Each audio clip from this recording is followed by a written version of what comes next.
Welcome to the Week 1 lecture for Physics 102. This week we will be covering part of Chapter 1 about science and part of Chapter 11, which is the atomic nature of matter. The topics that we'll cover from Chapter 1 include what science is, what physics is and why it's considered the basic science, and then we'll go over the steps of the scientific method. Let's just start here with what science is, since physics is a science course. It's good to understand that word science and what that means. So science is a body of knowledge. It's an ongoing human activity, which means it's something we are always doing, and it has beginnings that precede recorded history. And science is essentially, it's a way of looking at things and trying to systematically or step by step obtain information about the things that we are studying. Physics is considered the basic science, and I'll get into here why. Your textbook says that. So science is broken into physical science, which is the study of non-living things, and life science, which is the study of living things. Physical sciences include things like geology, astronomy, chemistry, physics, and life sciences include things like biology, zoology, and botany. Physics underlines all of the sciences, so it includes things that you study, such as motion, force, energy, matter, heat, sound, light. Chemistry looks at how all those things are put together, how different types of matter are put together and how they work together. So it's putting some of the concepts of physics together and understanding how they interact. Biology is looking at how chemical compounds work in living things. So it's even a little bit more complicated and using a little bit more science, you could say. So physics includes the basic ideas that underlie all other sciences. And so for this reason, it is considered a basic science. Let's continue with physics as a basic science. And a lot of people think that physics is very hard. And the reason that they tend to think that is that physics uses a lot of math, or it can use a lot of math to explain all the different things that it's looking at, to explain why things move at a certain rate and how things interact. So because of the math, a lot of people get intimidated. This course, however, is called conceptual physics, which means that our understanding of physical concepts is going to come from understanding big ideas on how things work rather than on focusing the math behind those ideas. We will still do some basic math, but we won't do as much or as complicated of math as you might in a more math-based physics course. In spite of the math that comes along, you're probably pretty familiar with many of the most common physics concepts and have a general understanding of what each of these things are. Things like gravity, light, heat, you really tend to understand those things, know all about them. Whereas a lot of other sciences, you're learning tons of new words and trying to memorize those words and just what the word relates to and then what it is. Such as when you start biology, you're learning all the cell parts and you have to learn the cell names and then what those parts do. And so in physics, at least most of the words that you'll study, you have heard before. And I hope that that will make the course easier for you. Section 1.1 in your text deals with scientific measurements and how physics uses basic scientific measurements to learn about what's going on in the world. So measurements are a hallmark of good science. Having something to measure means that you can quantify it, put it into numbers, and know something specific about it. And your text has a quote from Lord Kelvin, who was a physicist in the 1800s, and he came up with the Kelvin temperature scale, which is what the Celsius scale is based off of. And his quote is, "I often say that when you can measure something and express it in numbers, you know something about it. When you cannot measure it, when you cannot express it in numbers, your knowledge is of meager and unsatisfactory kind. It may be the beginning of knowledge, but you have scarcely in your thoughts advanced to the stage of science, whatever it may be." And he was really a big proponent of the metric system and of measurements in general. So in physics, measurements will be an important part of physics because it's knowledge about things that can help us understand what we are studying. Continuing on with scientific measurements, we grew up in the US using standard inches and feet, and most of the rest of the world uses the metric system. And the reason for this is that the metric system, once you get familiar with it, is really much simpler. It's based on units of 10, and the prefix, or the word before the word meter, tells us how many meters are in a unit. So really you just need to know some basic Latin, that milla means 1/1000th, centa means 1/100th, and kilo means 1,000th. And there's some other basic terms, but those are a few examples. So for example, millimeter means milla is 1/1000th, so it means 1/1000th of a meter, or that there are 1,000 millimeters in a meter. Centimeter is 1/100th of a meter, or there are 100 centimeters in a meter. And example of going larger than a meter, kilometer or kilo means 1,000, so kilometer means 1,000 meters. In the US system, you'd have to memorize that there are 12 inches in a foot, 5,280 feet in a mile. So there's all these numbers that you're trying to memorize, whereas kilometer, kilo's 1,000, so kilometers 1,000 meters. It's simple numbers to remember, and it's also very easy math when you're dealing with units of 10. And that helps out a lot when you're doing math problems in physics. If you're putting your units into the metric system, you're dealing with units of 10 and hopefully making the math much easier. There is no one scientific method. So here at KCC, we tend to use the same steps of the scientific method for all their labs, so that when you go from one science course to another, you don't have to learn new scientific methods in every course. But every textbook that you get, and if you were to look on the internet or anywhere else, you would see different steps. But in general, the main idea of the scientific method is that it's a set of steps that you take in the pursuit of knowledge, or to try to learn about something. And it involves recognizing that there's a problem, trying to collect data through either observing or doing experiments, and then formulating a conclusion about your experiments. So for this lab course, as I said, we will use the steps that KCC uses in all its lab courses, and those are on the next slide here. And the first step of the scientific method is to make an observation and identify a question. So for example, your flashlight doesn't light up, and you think to yourself, what might be wrong? The next thing is to propose a hypothesis, and a hypothesis is just a possible answer to your question. Doesn't mean it's right or the right or wrong answer, it's just what you think the answer might be before you do your experiment. So you might decide that the flashlight doesn't work because the batteries are dead.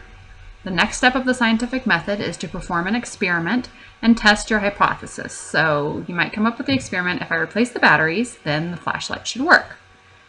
The next step is your results, or collecting data from your experiment. And after you replace the batteries, does the flashlight turn on? So you would either have the data that yes, it turned on, or no, it did not turn on.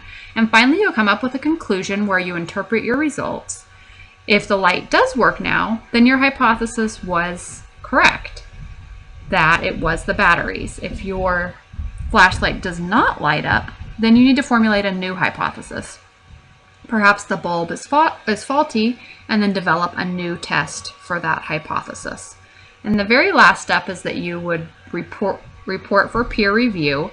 So you would let other scientists know about your idea, let lots of other people test your idea, and see if they come up with the same results that you did.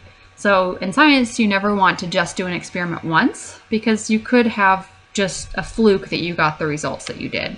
And if you repeat your experiment multiple times and other people repeat your experiment multiple times, then you're more likely that you're getting the right answer and finding out the correct results.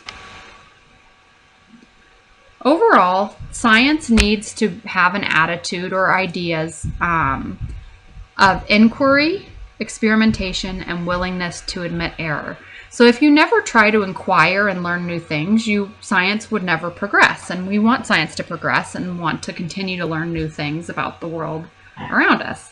Experimentation is the way that we learn about the world around us. So we need to experiment to find out if our ideas are correct or not. And then, very importantly, at the end, we have to be willing to admit error. So even if it's a very well accepted idea, if results start showing that that idea is not correct, then we might have to say that whatever idea we had needs to be reevaluated and come up with a new and better idea.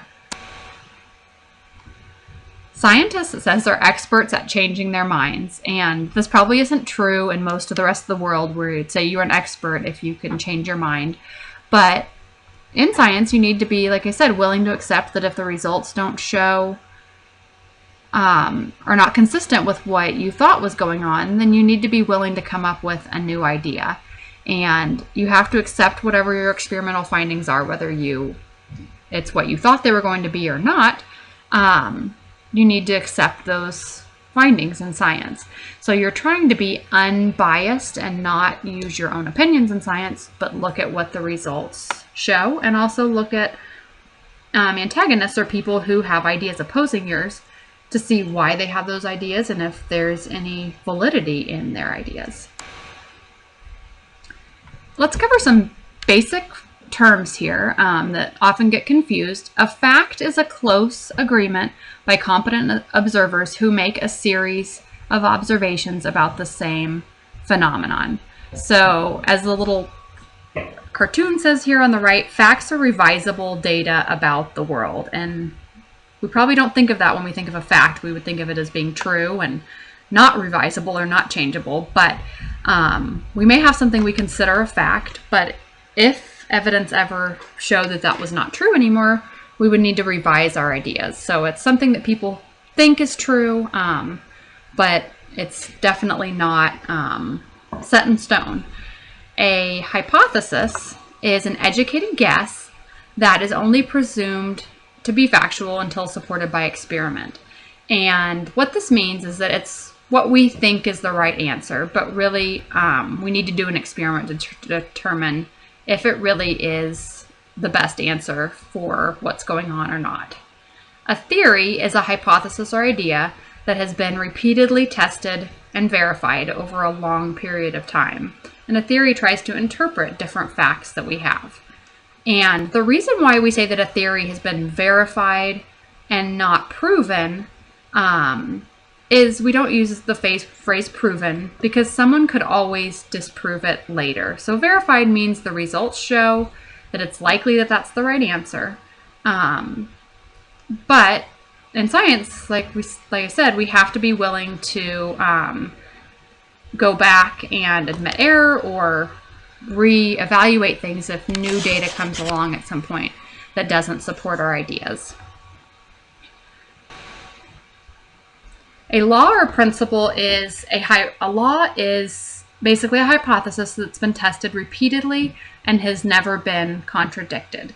For example, the law of gravity, we've shown in multiple experiments that things tend to be drawn into a large object. So for example, if the large object is the Earth, then there's a magnetic pull of objects towards the center of the Earth. And that's what makes things fall from the sky to the ground, what holds us on the ground so we don't float away. Whereas a theory is a synthesis of a large body of information that encompasses a well-tested and verified hypothesis about certain aspects of the natural world. Some examples of theories are, like in physics, the quark theory of the atomic nucleus. In chemistry, the theory of metallic bonding in metals, so that metals will bond together. And in biology, the cell theory, or the idea that all living things have cells. And theories are not fixed ideas. They do undergo change over time.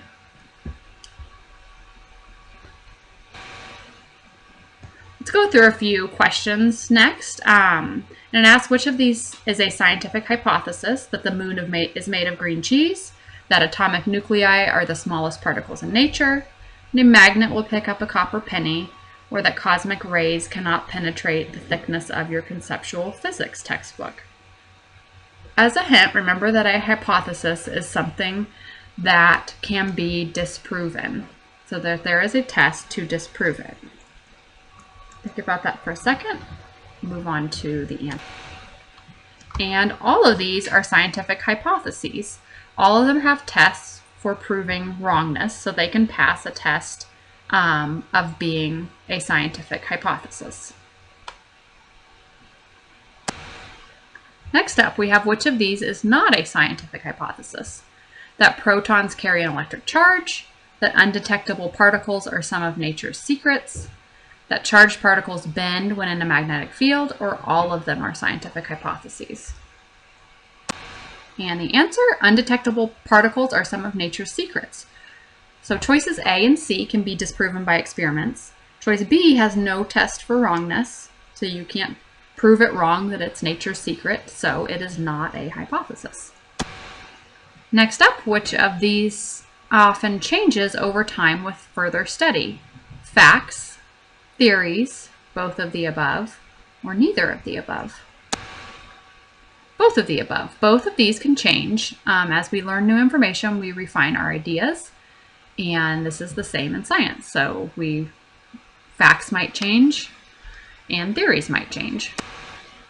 A person who says that's only a theory likely doesn't know that a scientific theory is a guess, number of facts, hypothesis of sorts, or vast synthesis of well-tested hypotheses and facts. The answer is vast synthesis of well-tested hypotheses and facts. The word theory in everyday speech is different than its use in science. People often in everyday speech will say that's only a theory, meaning really that they would be referring to like that it's only a guess, whereas in science it's pretty much the opposite. It's that we have a ton of information to support the idea. So a theory means that we've got a lot of information on it and a lot of information saying that that idea is correct. That's the end of what we'll cover from Chapter 1. So next we're going to move on to Chapter 11, which is a chapter called The Atomic Nature of Matter. Chapter 11 covers the atomic hypothesis, the characteristics of atoms, atomic imagery, atomic structure, the elements, the periodic table of elements, relative sizes of atoms, isotopes, compounds and mixtures, and molecules. Quote says that all things are made of atoms, little particles that move around in perpetual motion, attracting each other when they are a little distance apart, but repelling upon being squeezed into one another. So it's just an interesting statement about how atoms interact with each other. So a long time ago, Aristotle thought that matter, or all the stuff all around us, was a combination of 4 elements made of earth, air, fire, and water. Since then, thousands of years later, we've learned differently. The Greeks in the 5th century BC thought that matter was composed of something called atoms, and then John Dalton further continued this idea in the 1800s that matter is in fact made of something called atoms. In 1827, a botanist named Robert Brown saw collisions between particles and invisible atoms called Brownian motion, and this was later confirmed by Einstein as evidence for the existence of atoms. So this was the proof that atoms do in fact. Now atoms are very, very small. They're very, very numerous. They are always in motion, and they are ageless, so they continue on and on, each atom the same over time forever. They can combine with other things, and but the individual atom is the same over time as we know it. Let's do a review question here. Which of the following are incorrect statements about the atom? So atoms are smaller than the wavelength of visible light. Atoms are mostly empty space, just as the solar system is mostly empty space. Atoms are perpetually moving, or atoms are manufactured in plants and in humans during pregnancy, or all are correct. The correct answer is atoms are not manufactured in plants, and they're not manufactured in humans during pregnancy. So they're never manufactured, they exist as they are. And like I said, they combine with other things, but all atoms exist just as they are. If you want to look at a view of an atom here, they're too small to be seen with visible light, as chains of thorium atoms were seen in this picture here in 1970 with an electron micrograph image. They were seen as ripples and rings by scanning tunneling microscopes in the 1980s. And the classic model of the atom has a nucleus at the center, surrounded by electrons on the outside. As time's gone on, we've learned even more about what's inside each atom, and all atoms have the same basic parts. They have what they call the nucleus of the atom. This is the center part of the atom, and it contains almost all of the mass of the atom. The nucleus is made of these particles that they call nucleons, and nucleons consist of neutrons and protons. So in this picture here, they have neutrons in blue, protons in black or gray, and neutrons are particles that don't have a negative or a positive charge. They have a neutral charge. Protons have a positive charge, and a neutron and a proton both tend to have the same mass. And then on the outside of the atom, there are electrons, which they have as the red X's here, and electrons have a negative charge. As you probably know, positive and negative charges attract each other, so positive charge from the protons attracts the negative charge of the electrons, and it keeps the electrons pulled in to the atom and keeps them from flying away, although they can be given and shared to other atoms when atoms interact. But for the basic structure, electrons are negative, protons are positive. Electrons have essentially no mass, and protons and neutrons have about the same mass, and they, again, are at the center of the atom in the nucleus. If you wanted to further break down a proton and a neutron, they are made of particles called quarks. So once again, atoms refer to particles, the little tiny particles that make up a substance. An element is something that's composed of only one kind of atom. So for example, hydrogen, the hydrogen atom, is an atom that has one proton and one electron. And so all hydrogen atoms have one proton and one electron. And if a gas was made from just the hydrogen atom, it would be considered an element. To date, there are about 115 known elements. 90 of them occur in nature. Others are produced in a laboratory and are unstable. The word atom and element can be used interchangeably. So all living things are composed of 5 elements: oxygen, carbon, hydrogen, nitrogen, and calcium. The periodic table is a chart, sort of like a chemist's roadmap, of the elements arranged by atomic number. And the atomic number is the number of protons in the nucleus. So if you look at the periodic table in your textbook on page 216, or any periodic table, you can see at the very top of the periodic table that you have hydrogen on the top left, helium on the top right. There's a number 1 in the box on top of hydrogen, and number 2 on the box on top of helium, and that number there refers to the number of protons that are in that element. And so every single element you see on that chart has a different number of protons, and that number of protons tells you what kind of element it will be.